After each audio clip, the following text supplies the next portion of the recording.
নমস্কার। আজকে আমি পেঁপে দিয়ে একটা খুব সুন্দর রান্না আপনাদের দেখাচ্ছি। কি কি নিয়েছি সেটা আগে দেখিয়ে নিই। কি কি উপকরণ নিচ্ছি। পেঁপেটা এই পেঁপেটা আমি গ্রেট করে নিয়েছি। এই যে এতটা পেঁপে। তারপরে আমি দেব এর মধ্যে তেল আর সাদা তেল আর ঘি দিয়ে এইটা করব। এর মধ্যে আমি দেব এই যে তেজপাতা, জিরে ফোড়ন দেব, গরম মশলা দেব ফোড়ন। তারপরে দেব এই যে কাজু আর কিশমিশটা আমি প্রথমে ভেজে রেখে দেবো। তারপরে এই মশলাগুলো দেব। এই যে আদা আদা আদাটা আমি গ্রেট করে নিয়েছি। শুকনো লঙ্কার গুঁড়ো, জিরের গুঁড়ো আর হলুদ আর দুটো কাঁচা লঙ্কা। তারপর কিছুটা হওয়ার পরে এই নারকেলটাও আমি দিয়ে দেবো। এইগুলো সব এই পেঁপেটার মধ্যে দিয়ে আমি রান্না করব। খুব সুন্দর একটা রান্না হবে, যেমন খেতে এটা টেস্টি হবে। এটা আমি আপনাদের দেখাচ্ছি। প্রথমে আমি এই ভাঙা কাজু কিছুটা, এই 10-12টা, আর কিশমিশটা হালকাভাবে ভেজে আগে তুলে দিচ্ছি। এর মধ্যে তেল আর ঘি মিশিয়ে দিয়েছি, সাদা তেল। এটা গরম হয়ে গেছে। আমি হালকাভাবে নাড়াচাড়া করেই এটা তুলে নেব।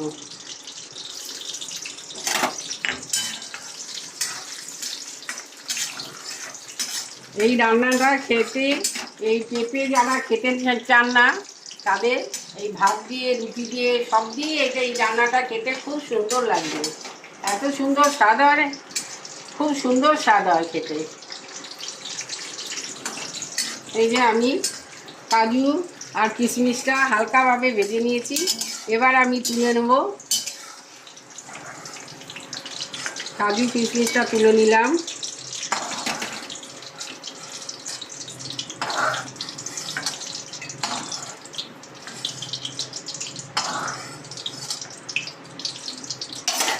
তারপর এর মধ্যে আমি এই গরম মশলাটা ফোড়ন দিয়ে দিচ্ছি। গরম মশলা দিলাম, এই দুটো তেজপাতা দিলাম, এই জিরে ফোড়নটা দিয়ে দিচ্ছি, সব একসাথে দিয়ে দিলাম। এবারে এটা একটু নাড়াচাড়া করে নিই। ফোড়নটা অল্প একটু ভাজা ভাজা হয়ে গেলে এর মধ্যে আমি তারপরে পেঁপেটা দেব।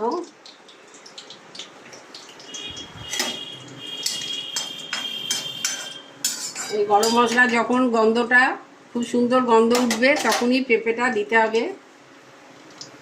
গন্ধ বেরিয়ে গেছে, ভাজাও হয়ে গেছে। এবারে আমি পেঁপেটা দিয়ে দিচ্ছি।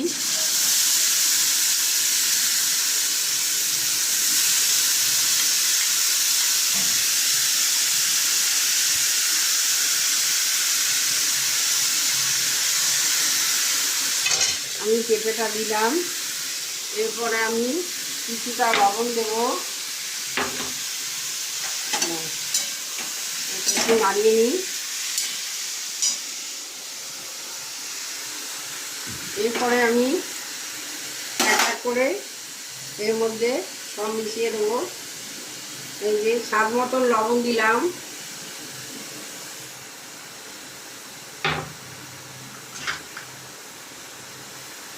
এই আদাটা দিয়ে দিলাম,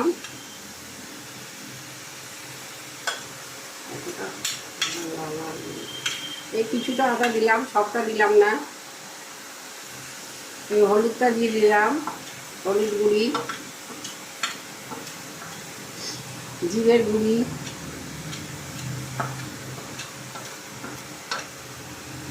লঙ্কা গুঁড়ো,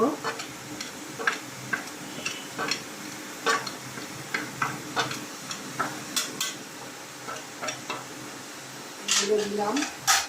এরপরে এটা আমি ভালো করে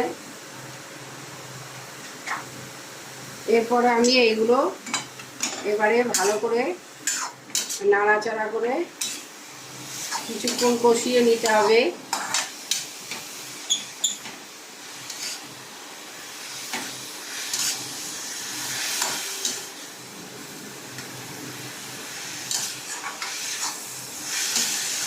এরকমভাবে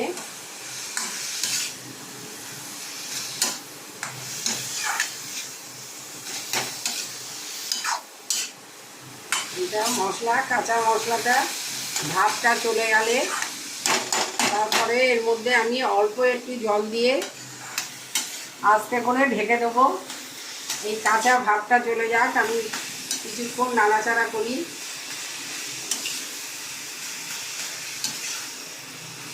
যেহেতু পেঁপেটা গ্রেট করে এরমভাবে আছে, ঝিরি ঝিরি করে গ্রেট করা, এটা রাখতে বেশিক্ষণ লাগবে না।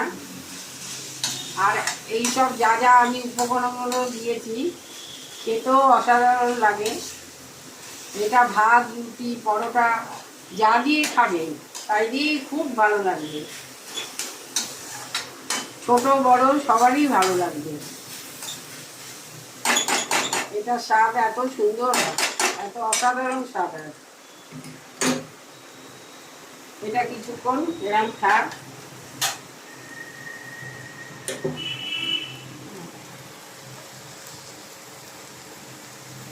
এইটা কষানো হয়ে গেছে, আমি আর একটুখানি চিনি দিয়ে দেবো এর মধ্যে, অল্প করে চিনি দিলাম। তারপরে এই যে একদম অল্প জল দিয়ে দেবো, একটু সেদ্ধ হওয়ার জন্য অল্প করে জল দিয়ে দিলাম। জল দেওয়ার পরে এটা আমি এবারে আস্তে করে ঢেকে দেবো।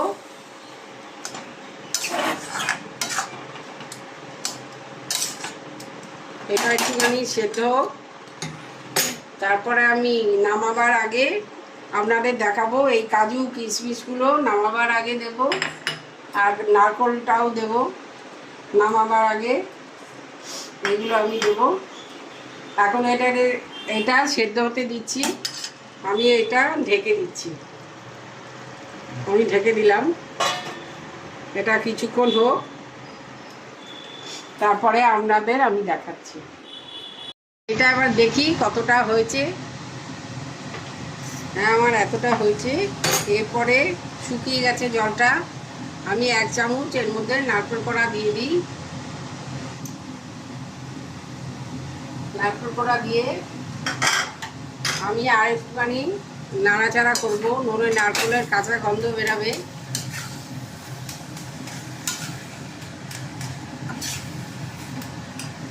কিছুক্ষণ আর একটু ভাজা ভাজা হবে এটা।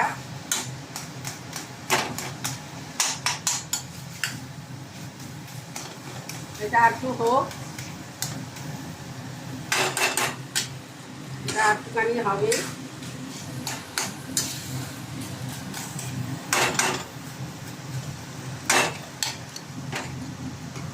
আরো কিছুক্ষণ এটা হবে।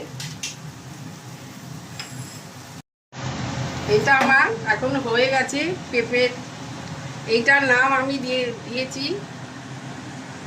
আচ্ছা, আগে এইটা আমি দিয়ে দিলাম, এই কাজু আর কিশমিশ ভাজাটা দিয়ে দিলাম নামাবার আগে। তারপরে আরও 1 চামচের মতন ঘি ছড়িয়ে দিচ্ছি, দিলাম। একটু নাড়িয়ে নিই। হ্যাঁ, এই রান্নাটা সব উপকরণগুলোই খুব ভালো ভালো উপকরণ। এটা খেতে এই জন্য আরও বেশি ভালো লাগে, এই জন্য এর নাম আমি দিচ্ছি পেঁপে সুন্দরী।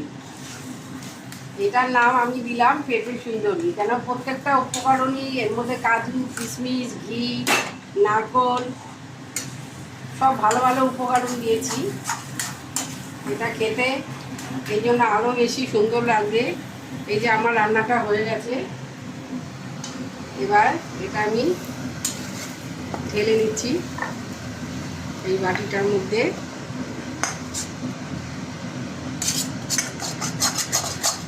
এটা ছোটরাও যদি না খেতে চায়, মানে পেঁপে তো অনেকে খেতে চায় না, শুধু শুধু এইভাবে রান্না করে দিলে খুব ভালোভাবে সুন্দর করে সবাই খাবে, সেটার পুরো একদম।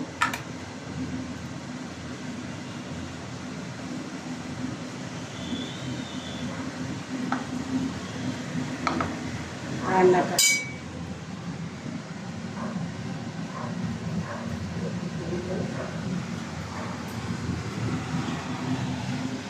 আজকে আমার রান্নাটা আপনারা দেখলেন। যদি রান্নাটা আপনাদের ভালো লাগে তাহলে আমাকে অনেক অনেক লাইক, শেয়ার আর সাবস্ক্রাইব করবেন। আপনাদের ভালোবাসা আমি সবসময় চাই, আমার পাশে আপনারা থাকুন। নমস্কার।